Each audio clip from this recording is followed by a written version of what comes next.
Es la tarde del 15 de abril de 1953. Se respira un clima tenso frente a la Casa de Gobierno. La Plaza de Mayo desborda de trabajadores que vienen a dar apoyo al presidente Juan Domingo Perón. La crisis inflacionaria, sumada a fuertes denuncias de corrupción, amenaza con empañar los logros de su gobierno. De pronto, una bomba estalla a metros de la plaza.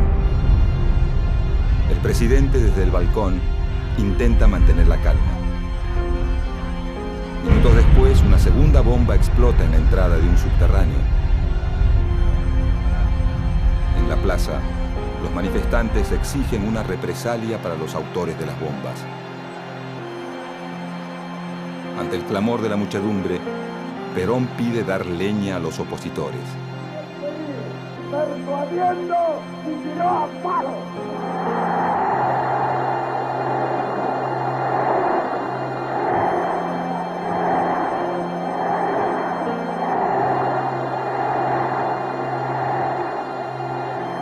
Una vez finalizado el acto, varias columnas de militantes justicialistas recorren las calles en dirección a los principales locales de la oposición.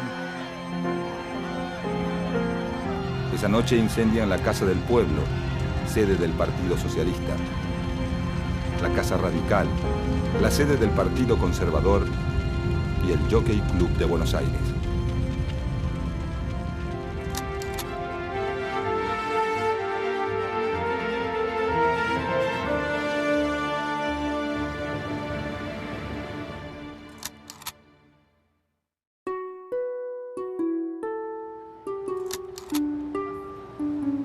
Para principios de 1946, la República Argentina se encuentra en pleno clima de elecciones presidenciales.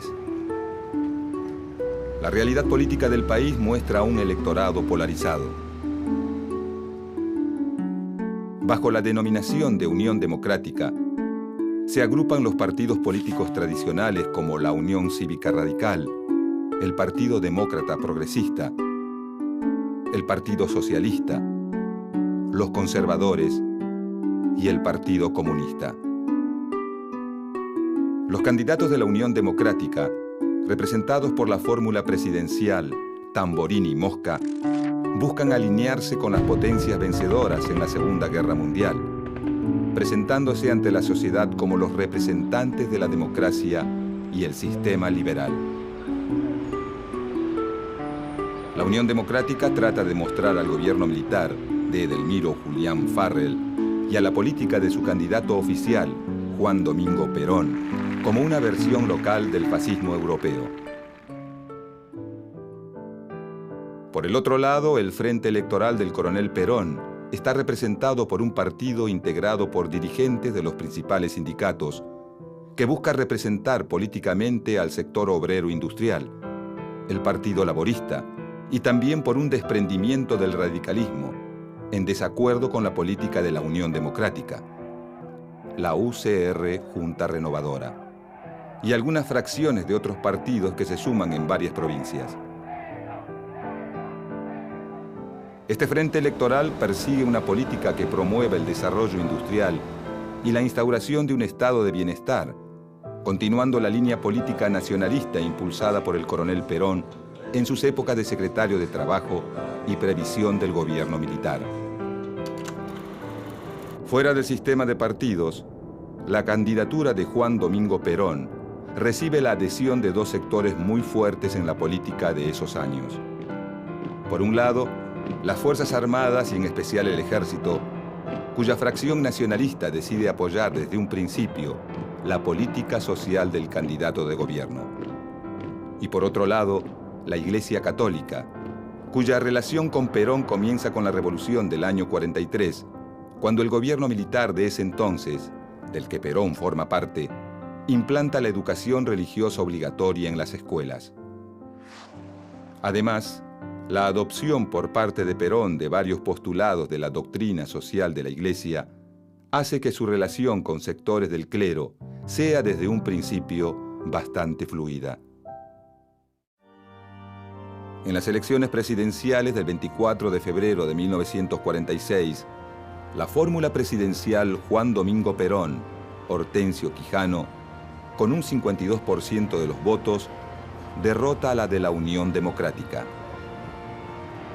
De esta manera, la coalición política del coronel Perón obtiene una amplia mayoría en el Senado y el 70% de las bancas en la Cámara de Diputados, dejando muy poco espacio para la oposición. A partir de este momento, comienza en Argentina una fuerte etapa de confrontaciones y antinomias, que dividen políticamente al país en dos grupos, a primera vista irreconciliables. Una vez instalado en la presidencia, Juan Domingo Perón comienza a dar forma a su programa de gobierno, basado en la idea de construir una alianza de clases, es decir, un acuerdo entre el capital y el trabajo, garantizado por el poder del Estado. Para llevar a cabo este programa, Perón busca el apoyo de los sectores más afines a él. El sector obrero industrial, organizado políticamente mediante los sindicatos, y el sector empresario vinculado a la industria liviana, que basa su desarrollo en el mercado interno. La floreciente situación económica de la que goza el país en 1946 hace que el plan de Perón empiece a dar frutos rápidamente. En poco tiempo, la participación del salario de los trabajadores en el ingreso nacional pasa del 44% que tenía en 1943 a más del 53% llegado 1948. Para 1949, el salario real crece en un 62% con respecto a las cifras de 1945, permitiendo que los sectores de menores recursos aumenten el consumo de bienes y servicios relacionados con el bienestar. Los sindicatos, que para ese momento ya habían quintuplicado sus índices de afiliación, comienzan a expandir los servicios a sus asociados, construyendo sus propios policlínicos, hoteles y colonias de vacaciones, mientras que el Estado garantiza el acceso a la salud, la vivienda y el sistema previsional de los sectores más carenciados.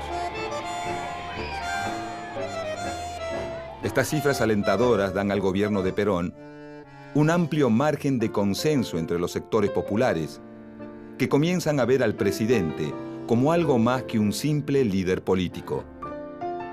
A todo esto, su esposa, María Eva Duarte de Perón, impulsa una medida que la hace sumamente popular.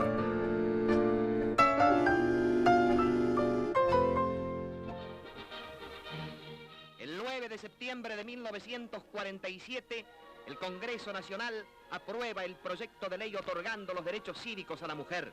La señora Eva Perón, única gestora del voto femenino, materializó el sueño de la mujer argentina, otorgando la igualdad de derechos civiles con el hombre como corresponde a una democracia avanzada.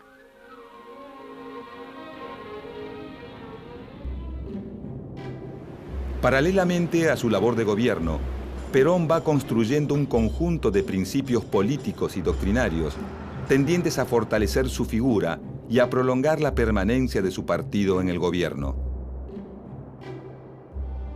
Una síntesis de estos principios doctrinarios son las llamadas tres banderas del peronismo: soberanía política, independencia económica y justicia social. Enarbolando estas tres banderas, en 1949, el gobierno de Juan Domingo Perón se lanza a una audaz maniobra política.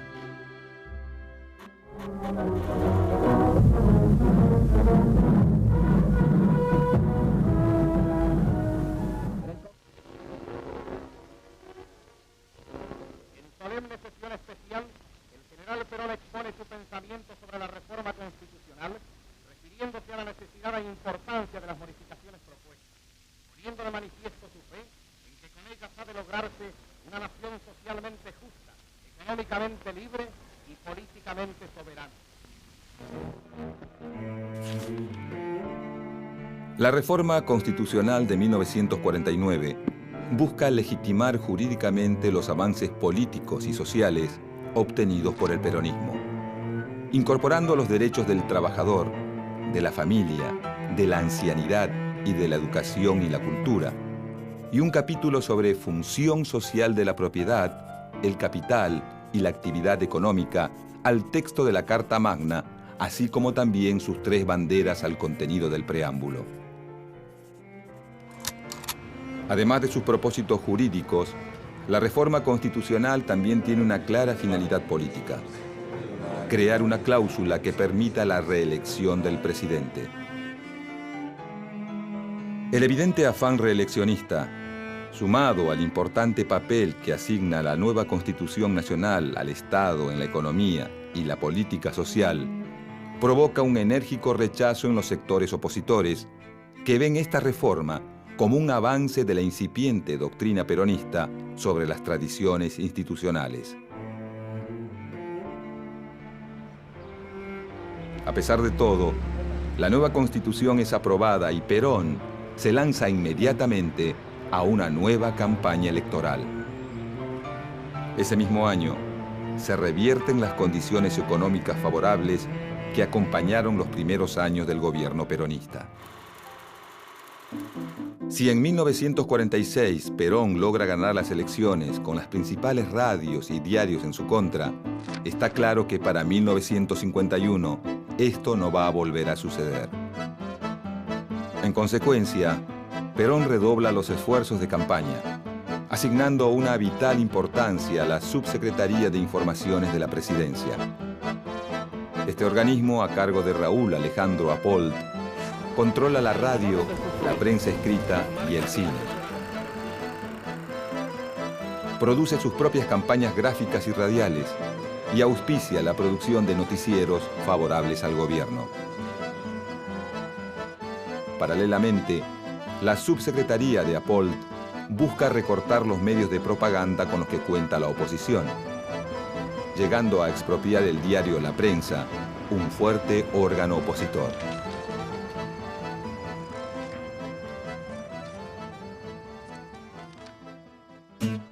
De 1949 a 1951, la propaganda oficial gana las calles y los principales medios de comunicación. Libros, afiches y filmes propagandistas exaltan la figura del presidente y su esposa. Es en esta época que María Eva Duarte de Perón adquiere una importancia fundamental para el gobierno. Su avasallante personalidad y sus logros políticos, sumados a su intensa obra benefactora, hacen que en poco tiempo la militancia peronista la convierta en un emblema de justicia social y que el gobierno la instale como la segunda cara más visible de la propaganda oficial. Para 1950, la campaña electoral avanza en medio de una incipiente crisis económica, que trae consigo los primeros brotes de inflación y una importante caída en las exportaciones. Con el fin de no perder el control de la situación, el Estado peronista refuerza las tendencias centralizadoras de su acción política, avanzando sobre distintas áreas, tanto en lo que se refiere a la implementación de políticas sociales, como la salud pública y la construcción de viviendas, como a los cuadros intermedios del movimiento, especialmente los sindicatos. Para principios de los 50, el sector sindical es uno de los que más ha crecido y uno de los principales apoyos del gobierno peronista. Con el objetivo de establecer un mayor control de los sindicatos, el Estado promulga la Ley de Personería Gremial. Dicha ley establece la formación de un único sindicato por rama industrial, lo que facilita el control por parte del Estado del movimiento obrero organizado. Paralelamente a la Ley de Personería Gremial, el Partido Peronista va reemplazando a la vieja guardia sindical por una nueva dirigencia menos autónoma y más cercana al gobierno.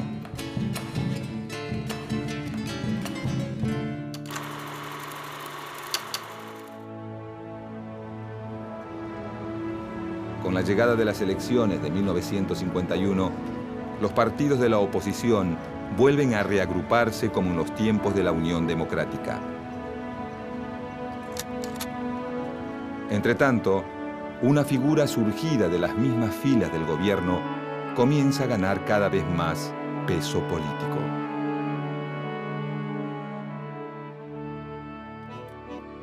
A mediados de 1951, un sector de la dirigencia de la CGT y el recientemente creado Partido Peronista Femenino deciden auspiciar la candidatura de Eva Perón a la vicepresidencia de la Nación.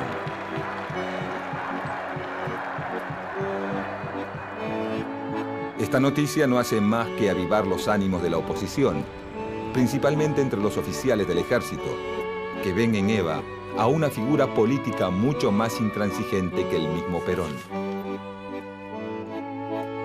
A fines de agosto de ese año, en parte debido a problemas de salud y a las reiteradas presiones de la cúpula militar, Eva Perón decide renunciar a su candidatura, dando un emotivo discurso que quedará registrado en la memoria de sus seguidores como el renunciamiento histórico.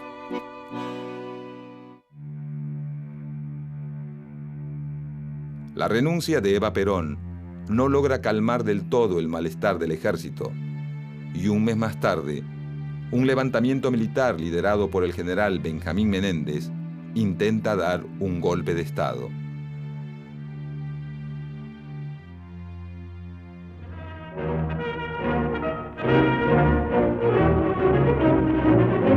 Vibrando de indignación y patriotismo, el pueblo argentino sale a la calle para aplastar la traición, como en la histórica jornada A pesar de las críticas de la oposición y del intento de golpe de Estado, el 11 de noviembre de 1951, la fórmula Perón-Quijano vuelve a triunfar en las elecciones con un 62% de los votos. El 4 de junio de 1952, en medio de la crisis económica y de un clima político cada vez más áspero, Perón asume su segundo mandato. Dios y la nación se lo demandan.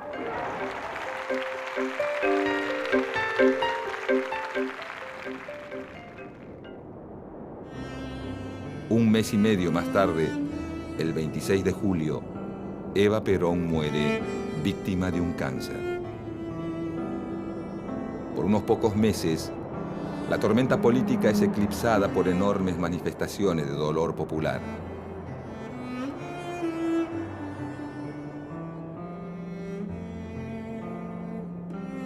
La ausencia física de la figura más convocante del gobierno comienza a ser suplida por un culto a su memoria. Pero para el gobierno de Perón, ya nada va a volver a ser igual. Llegado 1953, lo peor de la crisis económica parece estar llegando a su fin, aunque la crisis política no para de fermentar. Durante los primeros días del año, sale a la luz un escándalo de corrupción que involucra a una persona del entorno íntimo del presidente, Juan Ramón Duarte. Hermano mayor de Eva, cuñado y secretario privado del general Perón, Juan Duarte es acusado por la oposición de usar sus contactos políticos para hacer negocios sucios a expensas del Estado. El escándalo termina de estallar finalmente el 9 de abril, cuando Juan Duarte es hallado muerto en su departamento, luego de supuestamente haberse suicidado. El 15 de abril de 1953, apenas 6 días después del suicidio de Juan Duarte, la CGT organiza una manifestación en Plaza de Mayo en apoyo a un Perón cada vez más asediado por las denuncias de corrupción formuladas contra miembros de su gobierno. En el transcurso del acto, 2 bombas estallan en medio de la manifestación, causando muertos y varios heridos entre la multitud. Esa misma noche, grupos de militantes peronistas actúan en represalia a las bombas, incendiando los principales locales de la oposición, como la Casa Radical, la Casa del Pueblo, la sede del Partido Conservador y el edificio del Jockey Club. En los días posteriores a la quema del Jockey Club, el conflicto entre Perón y la oposición se agudiza. El gobierno endurece su política de persecución y censura y varios líderes opositores son encarcelados. Dentro y fuera de los calabozos, comienzan a correr rumores de apremios ilegales y torturas que desprestigian aún más la imagen del régimen. Para descomprimir la situación, a fines de ese año, el Congreso decide dictar una amnistía. Cerca de 4.000 presos políticos son liberados. Pero lejos de lograr una conciliación, los adversarios de Perón se aprestan a presentar batalla. Para 1954, la exaltación de la doctrina justicialista adquiere ribetes exacerbados. El culto a la figura de Evita y la progresiva peronización de los contenidos escolares comienzan a irritar a amplios sectores de la sociedad y se abre un nuevo frente de conflicto para el gobierno de Perón. Durante los años de su segundo mandato, la relación de Perón con la Iglesia ya no es tan cordial como en el primer gobierno. La exaltación casi religiosa de la figura de Eva Perón y su proclamación pública como jefa espiritual de la nación comienzan a generar inquietud entre los sectores más conservadores del episcopado, quienes rápidamente se suman a los reclamos de la oposición. La respuesta de Perón es intensificar la crisis.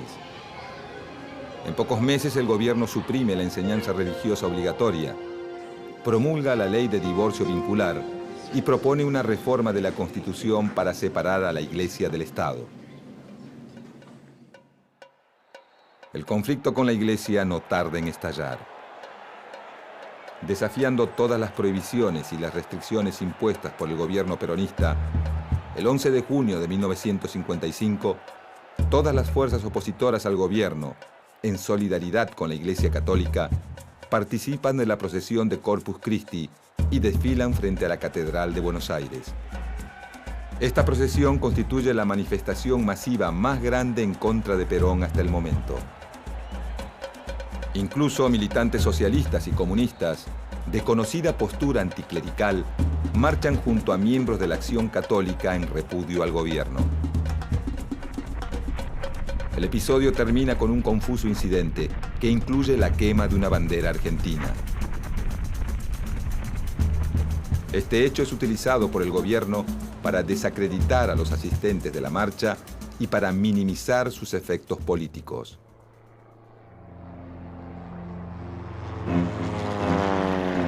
El 16 de junio de 1955, a las 12:40 del mediodía, una escuadra de 30 aviones de la Marina de Guerra y la Aeronáutica bombardea la Casa Rosada y la residencia presidencial de Recoleta, con un único objetivo: matar al presidente. Durante 5 horas, más de 15 toneladas de explosivos son arrojados sobre cientos de civiles indefensos, convirtiendo a la Plaza de Mayo en una versión porteña del apocalipsis. Perón, advertido de la maniobra, logra ponerse a salvo y sofocar la rebelión con el apoyo de los oficiales del ejército leales al gobierno.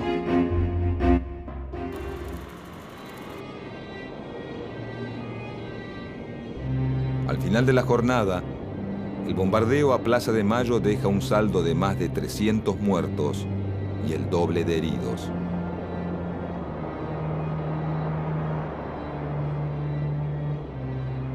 Esa misma noche, grupos armados de militantes peronistas incendian varios templos de Buenos Aires y la sede de la curia arzobispal. Para ese momento, la relación de Perón con sus opositores ya no tiene vuelta atrás. Pocos días después del bombardeo de Plaza de Mayo, el presidente anuncia el final de la revolución peronista y propone a sus opositores la pacificación. Pero estos, lejos de acceder a una tregua, deciden aumentar la presión. El 31 de agosto, Perón pone su renuncia a disposición de la CGT y sus organismos partidarios, lo que genera una masiva reacción de sus seguidores que inmediatamente se concentran en Plaza de Mayo. Frente a la multitud, Perón retira su renuncia y decide poner fin a la tregua, pronunciando un provocativo discurso donde proclama: Y cuando uno de los nuestros caiga, caerán 5 de los ellos. Esta renovada actitud de beligerancia de Perón termina por aunar la opinión de las Fuerzas Armadas. El 16 de septiembre, desde la Escuela de Artillería de Córdoba, el general Eduardo Lonardi inicia un alzamiento militar a gran escala que incluye la ocupación militar de los principales centros urbanos y el despliegue de la Marina de Guerra en las costas del Río de la Plata. Luego de 4 días lluviosos de bombardeos, tiros y resistencia, el 20 de septiembre de 1955, a las 2 de la madrugada, el presidente Juan Domingo Perón decide abandonar el gobierno y refugiarse en una cañonera paraguaya. De esta manera, se impone un nuevo gobierno militar en Argentina, poniendo fin a 9 años de gobierno peronista.